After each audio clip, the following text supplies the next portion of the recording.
Salam pemirsa, puji Tuhan kita mulai bertemu kembali. Kami dari ASI Jakarta mengundang Bapak Ibu di rumah. Kita coba untuk kembali melakukan pendalaman Alkitab, dan fokus kita masih pada buku Galatia, yaitu Rasul kita, Rasul Paulus yang menulis surat ke sidang jemaat Galatia.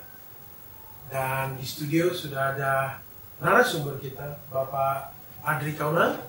Shalom, puji Tuhan, ketemu lagi untuk membahas tentang betapa indahnya firman Allah. Luar biasa. Ya, Apa kabar, Pak? luar biasa. Baik pemirsa, kita akan fokus pendalaman kita bagaimana Paulus menuliskan surat dan pekabaran, juga peringatan kepada jemaat Galatia. Sebelum kita lebih jauh lagi, mari kita berdoa, mengundang Roh Tuhan hadir di tengah-tengah kita. Kita berdoa, Pak. Bapak yang di surga, terima kasih Tuhan berkat-Mu. Terima kasih atas kesempatan yang Kau berikan. Boleh kami melakukan pendalaman Alkitab dengan pemirsa kami di rumah, di mana saja berada. Tuhan berkati pendalaman Alkitab ini. Kiranya ini boleh bermanfaat bagi kami semua yang mendengarkannya. Dan firman Tuhan boleh dikabarkan lebih jauh lagi kepada orang lain. Dan banyak lagi orang boleh datang ke hadapan Tuhan. Tuhan ampuni dosa kami Tuhan. Dalam nama Yesus kami berdoa. Amin. Amin. Baik Pak Kaunang. Ya. Pada kali ini kita kembali mengenai pembenaran oleh iman. Amin. Nah, ini Paulus kembali, sepertinya ada sebuah reformasi baru pada saat itu diberikan kepada jemaat Galatia. Di sana ada kebiasaan-kebiasaan, ada non-Yahudi, ada Yahudi. Ada suatu kebiasaan-kebiasaan yang sepertinya mereka fokus kepada kebiasaan-kebiasaan, dan Paulus memberikan suatu reformasi baru, ajaran baru ini. Dan ini menjadi suatu pertentangan, termasuk juga pertentangan dengan Kristus. Mungkin Pak Kaunang bisa kasih gambaran kepada kita, khususnya pemirsa. Silakan. Oke, shalom para pemirsa dimanapun saudara dan saudari berada. Pertanyaan dari Pak Darwis sangat baik. Itulah sebabnya Rasul Paulus di dalam buku Galati 2 ayat 19-20 beliau katakan sebagai berikut. Dan hidupku yang kuhidupi sekarang di dalam daging adalah hidup oleh iman di dalam Anak Allah yang telah mengasihi aku dan menyerahkan dirinya untuk aku. Pak Darwis, kalau kita lihat tulisan-tulisan Rasul Paulus ada kurang lebih 6 topik yang menarik. Yang pertama adalah pembenaran, yang kedua adalah kebenaran, yang ketiga adalah hukum Taurat, yang keempat adalah iman kepada Yesus, yang kelima adalah iman, dan yang keenam adalah pembenaran melalui perbuatan. Nah, inilah yang menarik. Kalau kita lihat kata pembenaran, ada orang yang ingin membenarkan diri melalui cara pandang dirinya sendiri. Nah, ini yang fatal, yang salah fatal. Yang kita belajar saat ini adalah pembenaran itu hanya berfokus kepada Yesus.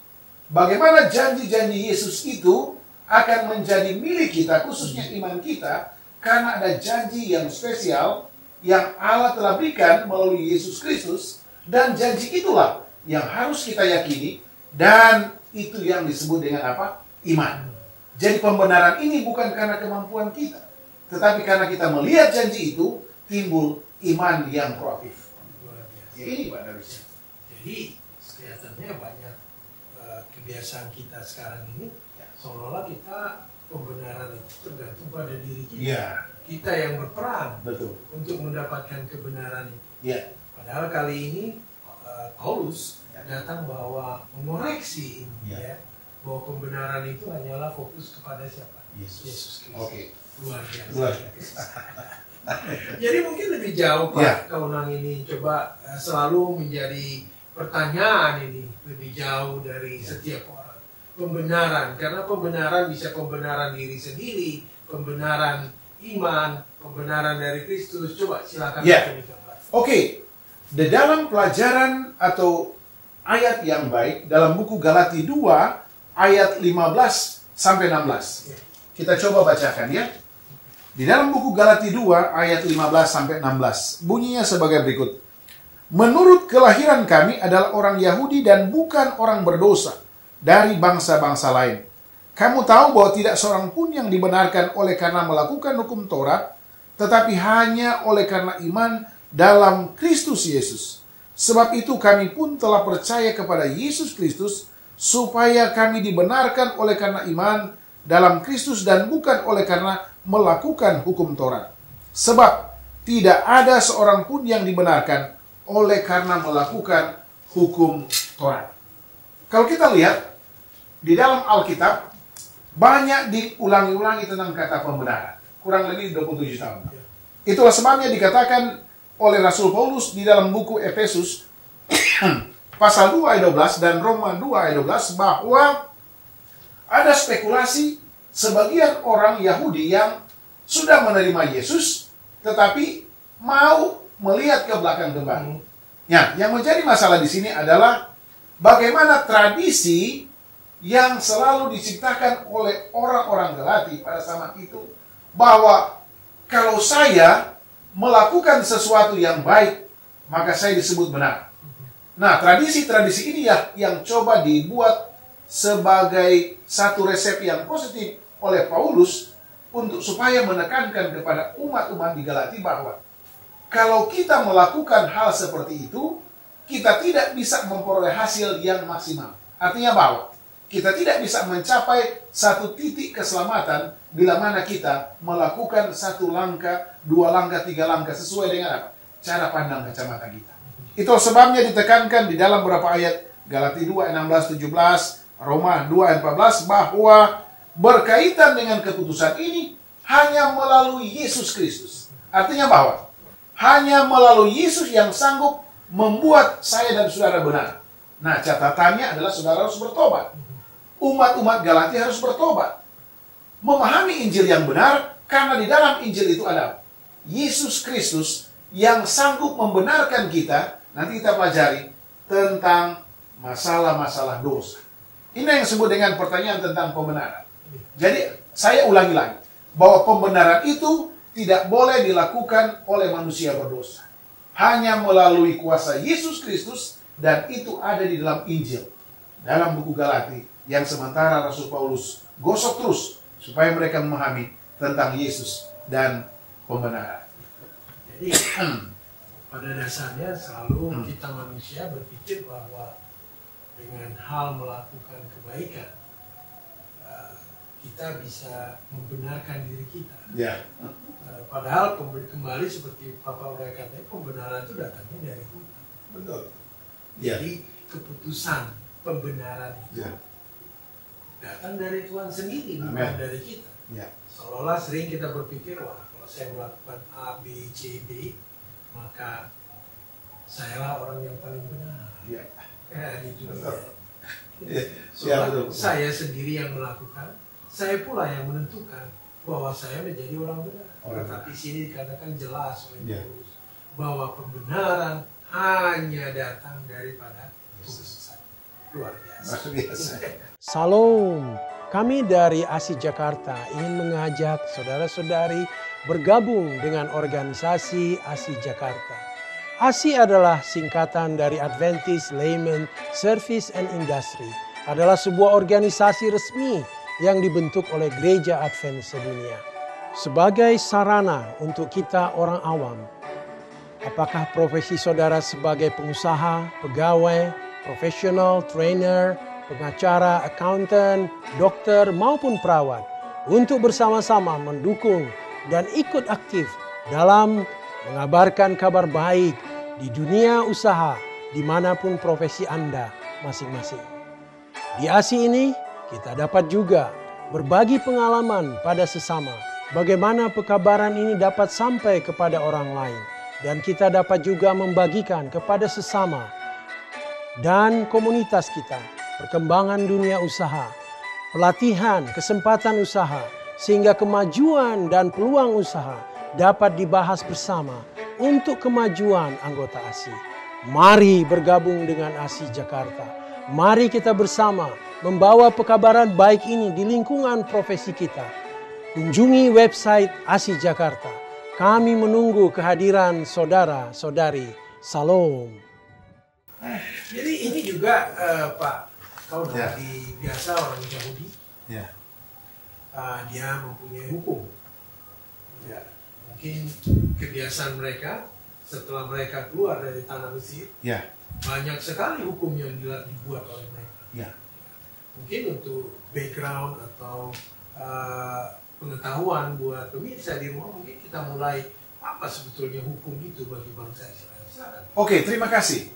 Pak Darwis, kata hukum ini artinya dalam bahasa aslinya, bahasa Yunani adalah romos, ya.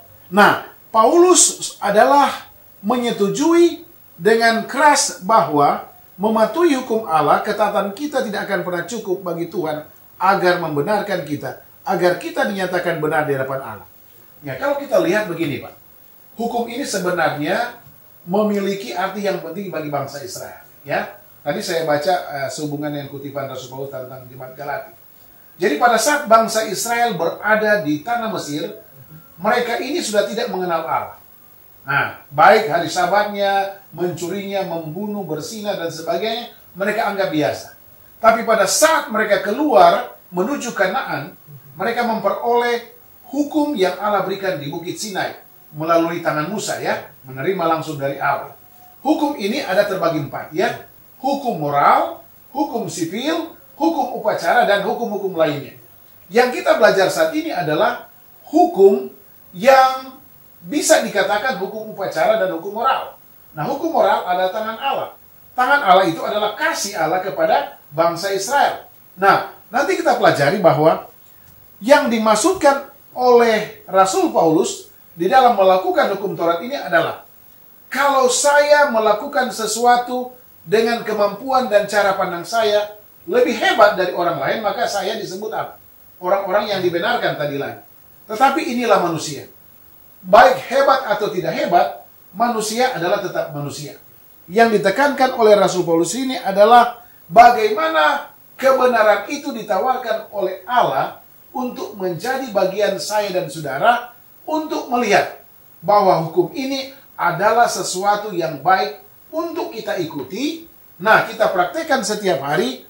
Dan di poin yang terakhir dikatakan bahwa pada akhirnya penulis atau Rasul Paulus meyakini bahwa melakukan hukum Taurat ini diikuti, Anda akan diperhitungkan benar di hadapan Allah.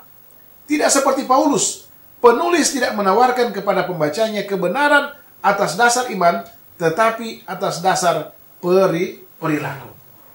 Jadi seolah perilaku menjadi suatu yang paling penting, Ya, betul. di dalam kerohanian. Ya, Padahal di sini kembali Paulus mengingatkan bukan itu, ya, tetapi iman.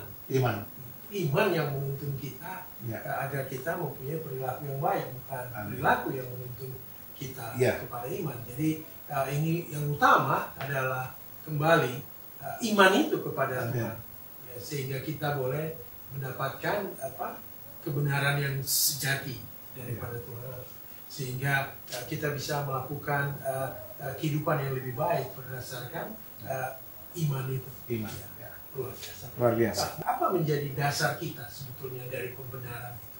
Apa sebenarnya dasar dari pembenaran itu? Oke, saya ingin mengajak para pemirsa untuk melihat atau mencatat di dalam buku Galati 2:16. Iman dalam Kristus, dan itu menunjukkan iman atau kesetiaan terhadap Yesus. Artinya bahwa kesetiaan itu sendiri hanya berfokus kepada perilaku setiap umat untuk percaya kepada Yesus.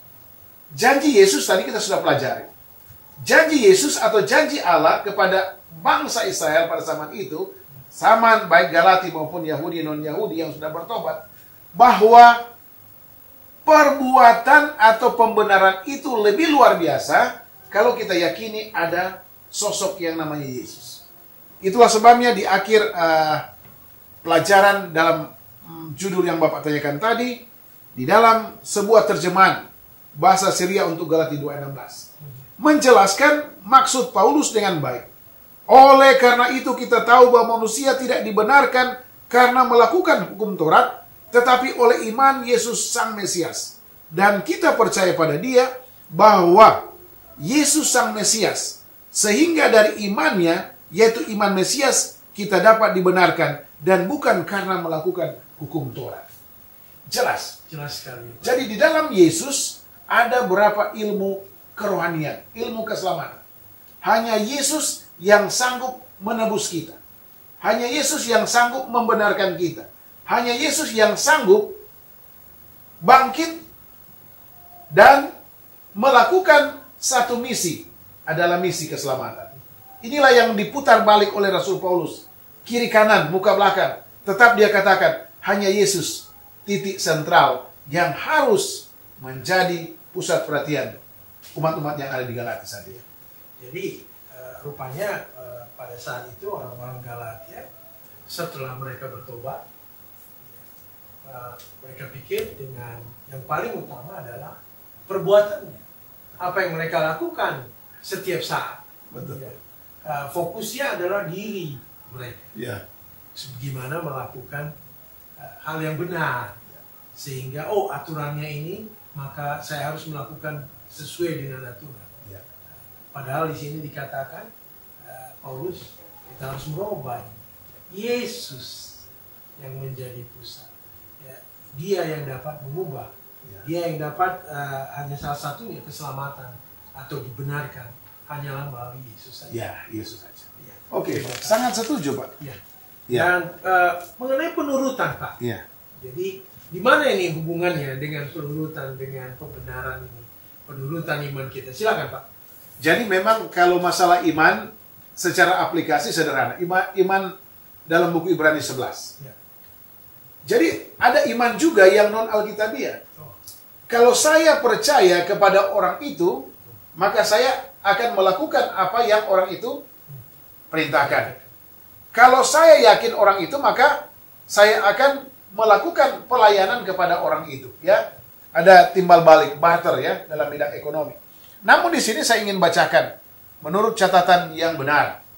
Iman yang benar berasal dari hati yang tersentuh dengan rasa syukur dan kasih kepada kebaikan Tuhan. Yang kedua, iman yang benar adalah responnya pada janji-janji menakjubkan yang Tuhan adakan baginya.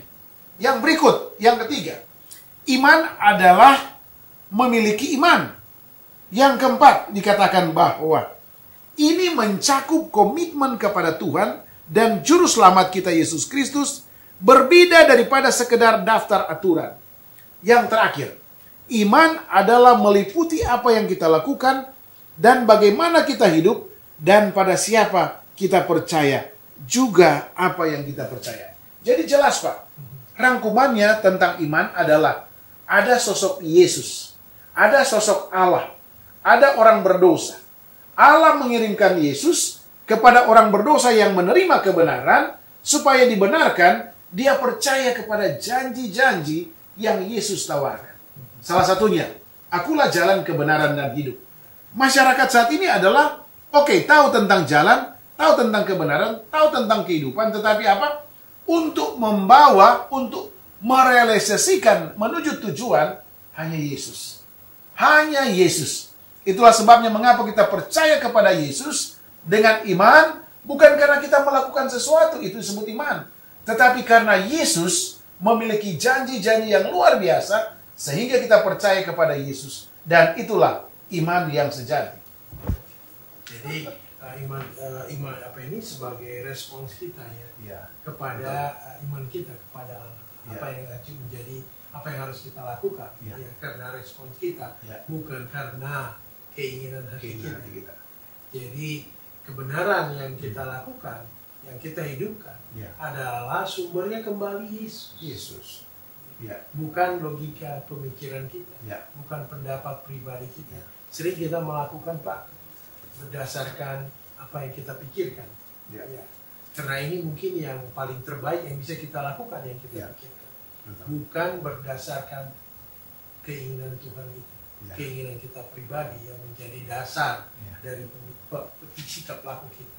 Seharusnya Yesuslah yang menjadi pusat kita. Demikian ya Pak. Betul Pak, jelas sekali. Hanya Yesus. Ya. Jadi ada juga Pak, ini katanya pertanyaan, apakah iman itu meningkatkan dosa? Nah, ini suatu pertanyaan juga yang mungkin agak meragukan, mungkin juga menimbulkan pertanyaan baru. Jadi bagaimana iman itu? Silakan Pak. Jadi memang kutipannya sangat jelas di sini, dikatakan bahwa menerima Kristus dengan iman bukanlah sesuatu yang sepele, Pak. Ya, saya lanjutkan, Pak. Itu bukan permainan percaya buatan surgawi, di mana Allah menganggap seseorang benar padahal tidak ada perbuatan nyata dalam cara hidupnya. Sebaliknya, menerima Kristus dengan iman adalah sangat radikal. Ini mencakup persatuan sepenuhnya dengan Kristus, persatuan dalam kematian dan juga kebangkitannya secara rohani. Paulus mengatakan kita disalibkan dengan Kristus, dan cara hidup kita dulu yang berdosa, yang berakar pada keegoisan, sudah berakhir. Artinya begini Pak, kalau kita terima Kristus hanya pikiran saja, oke, tidak bagus juga. Tetapi kehidupan kita untuk percaya kepada Yesus segala aspek Pak, pikiran, tangan, kaki harus bergerak bersama-sama. Ada orang mau copot-copot. Oke, hari Sabat saja kita lakukan. Tetapi hari lain apa? Kita abaikan. Jadi intinya bahwa begini. Kalau kita percaya kepada Yesus, apa yang Yesus katakan secara sepenuhnya, semua kita harus ikuti, Pak.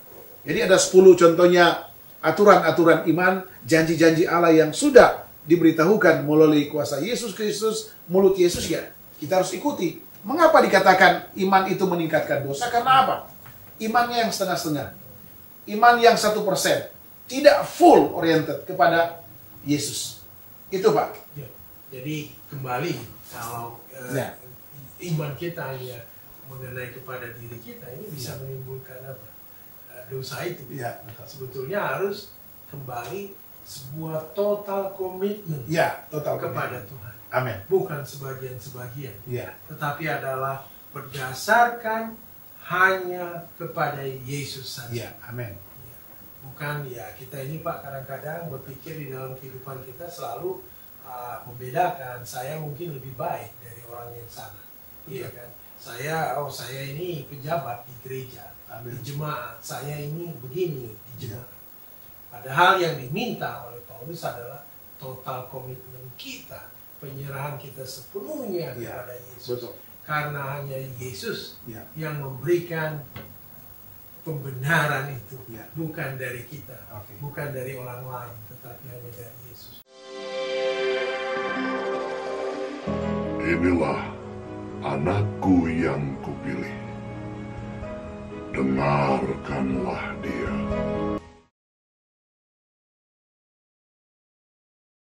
Salam pemirsa. Kami dari ASI Jakarta mengundang semua anggota ASI Jakarta untuk berpartisipasi dalam memberikan pekabaran ini kepada semua orang. Jika saudara mempunyai pengalaman yang menarik di dalam mengabarkan kebenaran ini kepada orang lain, kami mengundang untuk menghubungi ASI Jakarta sehingga kita boleh rekam semua pengalaman yang menarik ini dan boleh kita siarkan melalui saluran TV DKI Conference. Dengan demikian maka kesaksian itu boleh didengar dan dilihat orang lain. Sehingga orang lain juga boleh tertarik untuk ikut aktif di dalam mengabarkan kebenaran ini. Kunjungi website kami ASI Jakarta dan kirimkan semua apa yang menarik yang boleh kita beritakan di dalam pekabaran ini. Terima kasih atas partisipasi Anda. Salam. Mungkin ada tambahan sedikit dari Bapak. Silakan Pak. Ya, oke. Jadi begini Pak. Oleh karena itu iman di dalam Kristus bukanlah alasan untuk berdosa. Tetapi suatu panggilan kepada satu hubungan yang jauh lebih dalam dan lebih kaya dengan Kristus. Lebih daripada yang pernah ditemukan dalam agama berdasarkan hukum. Ya, jelas apa yang Bapak katakan tadi. Jadi begini. Iman yang mudah dimengerti adalah apa yang Yesus aturkan, perintahkan, katakan, contohi, kita harus lakukan. Itu saja Pak. Memang berbeda dengan majikan ya. Kalau dia suruh saya cuci baju, ya oke, cuci baju. Besok juga dia suruh cuci lain. Tetapi itu tidak bisa membuat kita selamat dari apa? Kewajiban kita sebagai budak. Tetapi Yesus adalah sosok yang luar biasa. Iman ini, bila mana kita lihat kepada janji perbuatan Yesus, maka kita akan memperoleh satu nice keselamatan. Nah, inilah yang mungkin menjadi nilai tambah mengapa sosok Yesus itu harus menjadi panutan dihubungkan dengan kata faith atau iman. Terima kasih, Pak. Ya. Demikian pemirsa yang boleh kita bahas pada kali ini. Suatu pelajaran yang sangat dalam, memerlukan pemikiran yang sangat luas, dan juga kami minta pemirsa untuk membaca kembali buku Galatia lebih teliti lagi, sehingga kita mendapatkan pengertian yang luas dari buku Galatia ini, yaitu tulisan Rasul Paulus kepada jemaat Galatia. Tetapi yang paling utama adalah Paulus mau Yesus menjadi pusat dari pembenaran itu. Karena yang bisa membenarkan kita adalah Yesus sendiri, bukan orang lain, bukan siapapun, apalagi diri kita sendiri. Total komitmen kita kepada Yesus yang membawa kita kepada keselamatan dan boleh dibenarkan, maka kita akan peroleh hanya melalui Yesus saja. Kami berharap diskusi kali ini boleh membawa kita lebih dekat lagi kepada kehidupan yang benar yang Tuhan inginkan dari kita. Demikian pemirsa, sebelum kami tutup, maka kami minta Bapak Adri Kaunang memimpin dalam doa. Kita satu di dalam doa. Ya Allah Bapa kami yang ada di dalam kerajaan surga, pelajaran yang baik dari Rasul Paulus yang selalu mengangkat tentang Yesus. Bahwa di dalam Yesus ada janji-janji yang begitu indah. Janji yang luar biasa. Hanya di dalam Yesus kami memperoleh satu kata iman. Janji itu yang membuat kami beriman. Bukan pembenaran karena apa yang kami lakukan. Bapak kiranya pelajaran ini akan membawa para pemirsa yang sementara menuntut pelajaran rohani yang baik ini untuk meningkatkan iman bukan kepada diri sendiri, tetapi kepada Yesus Sang Juru Selamat. Terima kasih Bapak, terpujilah namamu. Dalam nama Yesus Kristus kami sudah berdoa. Amin.